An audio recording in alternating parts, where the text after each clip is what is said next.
It is honor for me and for my descendants. But the future is in my hand. Whether follow your instructions and become near to the paradise of your nearness, or neglect and go to the hell of foreignness, what you call it, such a thing. And then, please, this is a great heavy burden on my shoulder, and please help me that I could carry this burden and with the good endings of my life. When we arrived in the room, our beloved guardian turned to my husband and said, "You know, I was very busy last few weeks, and I appointed some more hand of the cause, and you are one of them." When he mentioned you are one of them, I turned to my husband. I thought now he's transferring to something else. Really, I was shocked, happy, excited. I didn't know what to say. Then he gave us some instruction, and he turned to me and said, "Now you must go and help your husband and serve the faith." My husband was crying and begging him, "I am not worthy. Please give this bounty to my son-in-law, Ali."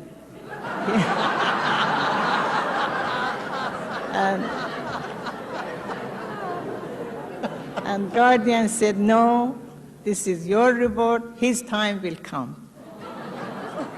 Then Janab Waliullah of Arqam, trustee of Hukuk and hand of the court, passed away. Cable came to National Assembly through Khadim, addressed to secretary. I was secretary of National Assembly. Inform Dr. Varga, he is trustee of Hukuk and hand of the court. Immediately I went to their house because it was the guardian's cable. I should give immediately. They had memorial meeting for Janab Waliullah Varga, who passed away in Stuttgart in Germany. You know that. I said, "Janab Varga, I have the cable from the guardian. I read. You are appointed trustee of Hukuk." The moment I said that, he stood up and said, no, I'm not trustee of Hukuk. He went out from the room.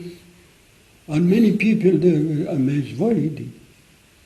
Then I read the rest of cable to others and hand of the courts, but he didn't know that.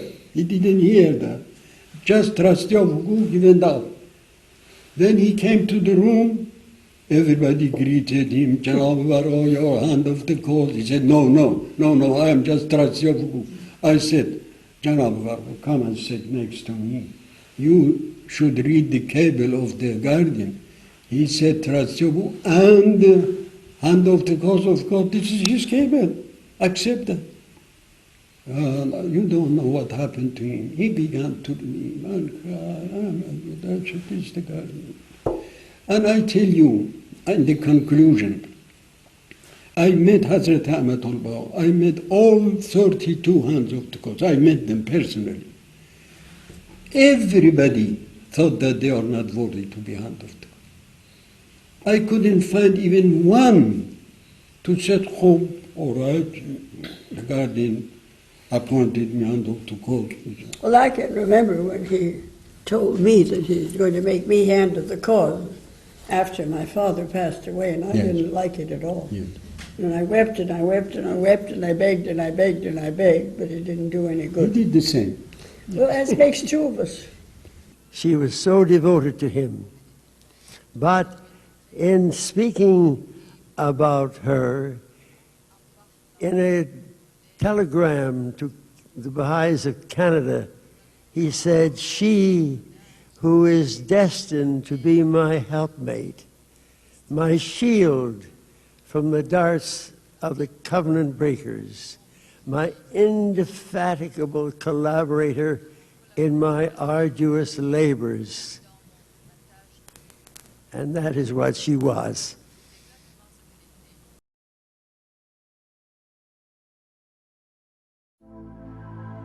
Mr. Khadim, speaking at the Irish Baha'i Summer School in 1984. The beloved Chobi Effendi praised him, the best writer in the faith, George Hansen. I wish you a dear. but he was the essence of love, enthusiasm, and humility. The moment I asked him to tell us something, he pressed my hands and he said, you have come from the Holy Land. You must bring the fragrance of the Holy Land to us.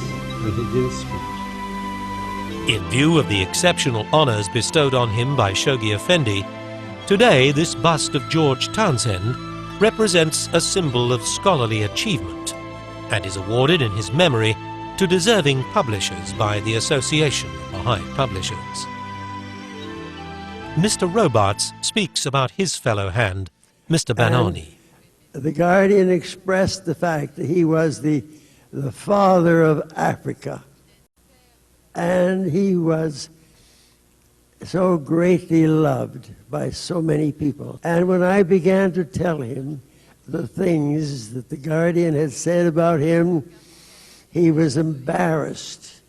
He didn't want me to go on. He wanted me to stop, but he just didn't feel he could take these beautiful things. But the Guardian loved him very much. I remember that I wrote to him one time because whenever I want an answer to the questions, that's why I said today you will meet really one of the learned in Baha, of whom the Blessed Beauty spoke. Whenever I want to know an answer to a question that's difficult, I write to Mr. Faizi, and he answers quickly. So I told him his name, that AQ is not really for Abul Qasim, that's for answers questions.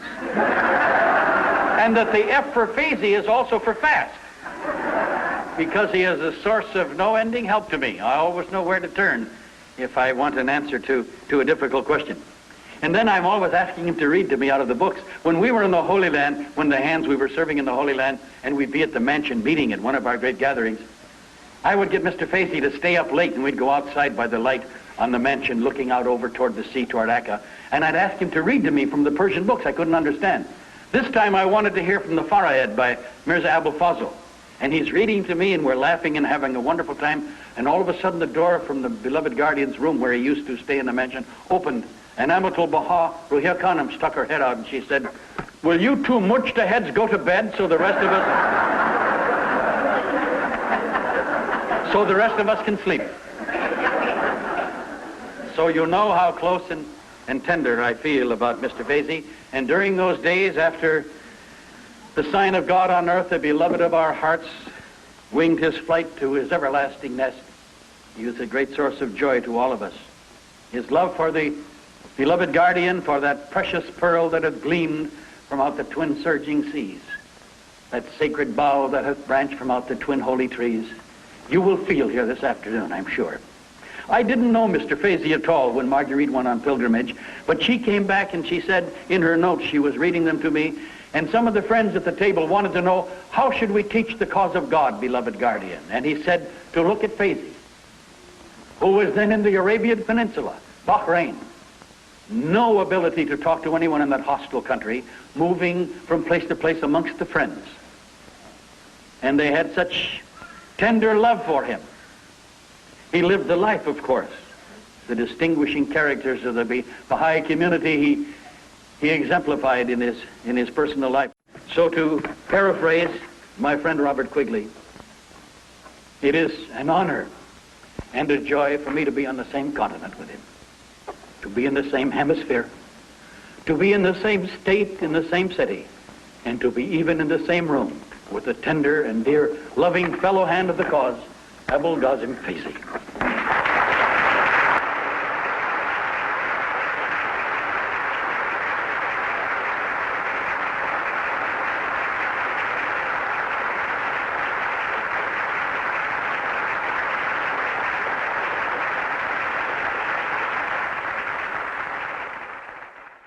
I would like to begin with what the beloved Master has said about Hands of the Cause. He said Hand of the Cause is not a title, is not a rank or position. It's not hereditary. Whoever serves the cause of God is a Hand of the Cause.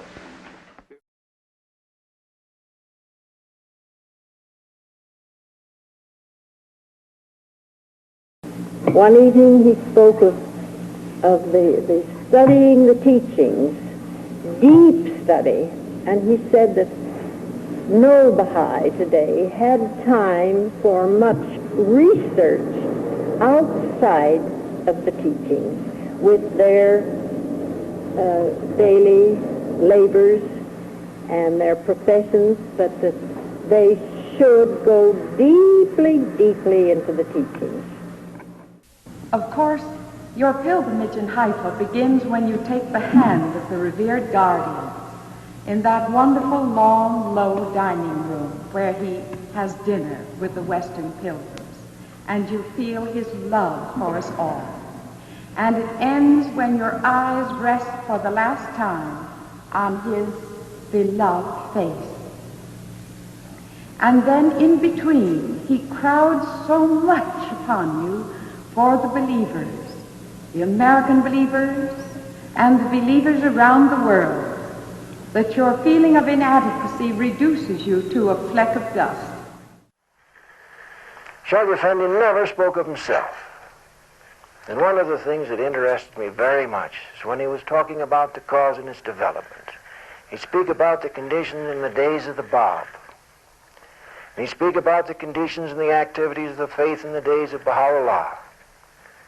And he'd speak about the conditions and the activities of the faith in the days of Abdul-Baha. And then he would speak about the faith in the days after Abdul-Baha. He never said in the days of the Guardian or in my period of administration, but he always referred to the days after Abdul-Baha. Of course, after the passing of the beloved Guardian, nothing seemed too important, except to carry out the work of the faith and his wishes, and to drown our troubles, as he said, in an ocean of new believers. The remains of our beloved Guardian are entombed there outside of London at Southgate Cemetery. Great-grandson of Baha'u'llah, grandson of Abdul-Baha, descendant of the Bab, of the twin figures of our faith and messengers of our faith, sign of God on earth. We don't even have a glimpse of his wonder yet. Here in this marvelous book, of course, there's very beautiful. But someday we'll really begin to learn who he is, that wonderful, wonderful guardian of ours. Behold, behold, he is the blessed and sacred bough that hath branched from out the twin sacred trees, the priceless pearl that hath gleamed from out the twin surging seas. That's where the title of this book, of course, came from, The Priceless Pearl. And he was far more than that. The last time I met him, we all remembered that when the time came and the Guardian was about to leave, he would, with those graceful, beautiful hands, he would twist his serviette until finally, when he had made his point, he would pick it up firmly and set it in front of them, arise and go out that wondrous door. And there would be sometimes 5 minutes of utter silence because we still dwelled in the enchantment of his presence. And to ourselves inside, of course, thinking of me, and the others said they did the same, we never breathed a word, but inside, as we saw those hands move toward the serviette and turn it a little, you'd say inside, don't touch the serviette, don't touch the serviette, don't touch the serviette. And eventually, of course, he would, and then he would leave us. And then on the final day, the beloved Guardian said, I hope you will return someday with some of your African children. Well, I did. But the beloved Guardian was no longer with us. In 1963, at the first election of the Universal House of Justice, sole refuge of a tottering civilization, source of all good, freed from all error. What a wonderful occasion. And I was going in the entrance to the gate up the marble steps, and I bumped into one of my African children. We met there at the entrance to the Shrine of the Bab. I saw William. We came face to face. And the minute I saw him, I remembered those wonderful words of our beloved Guardian. And I hugged him. And William said to me, "Today, Bill, my eyes are leaking love for the beloved guardian." And I told him, "William, mine too. And they always will. Please remember me in your prayers."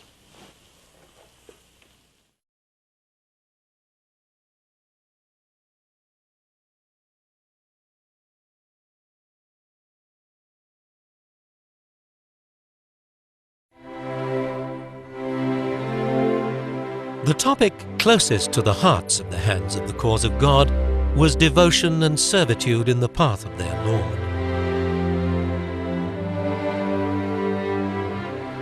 In the heroic age of the faith, during the lifetimes of Baha'u'llah and Abdul-Baha, this ultimately meant martyrdom.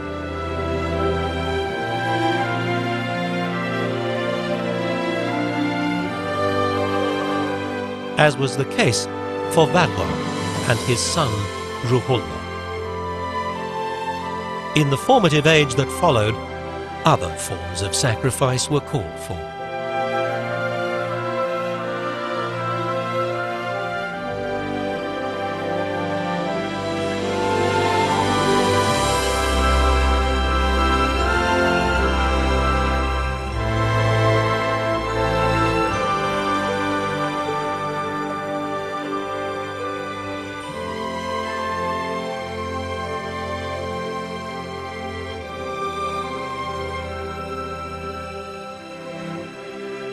The Hands of the Cause appointed by the Guardian toiled day and night to live up to the high station to which they had been promoted. Although they could never emulate him, they looked to the Guardian as their example. He was their source of inspiration and guidance, and remained so long after he had passed to the Abha kingdom. They recounted his words and deeds, cherished every precious memory of him, and reminded their audience of the Master's reference to Shoghi Effendi in his will and testament as the sign of God on earth.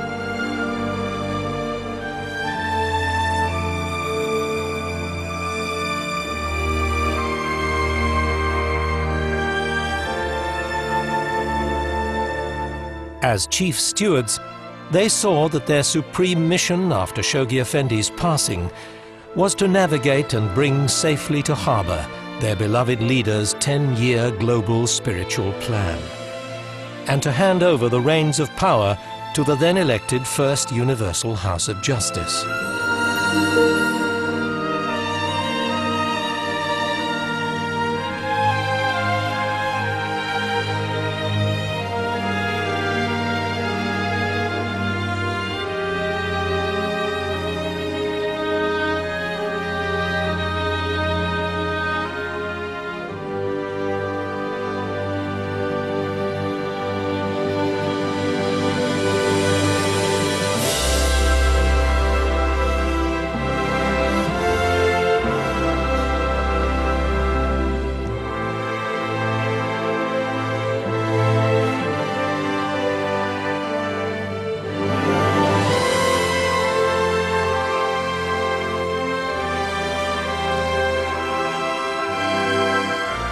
The example set by this band of modern-day heroes and heroines of the faith will remain a shining beacon for generations to come.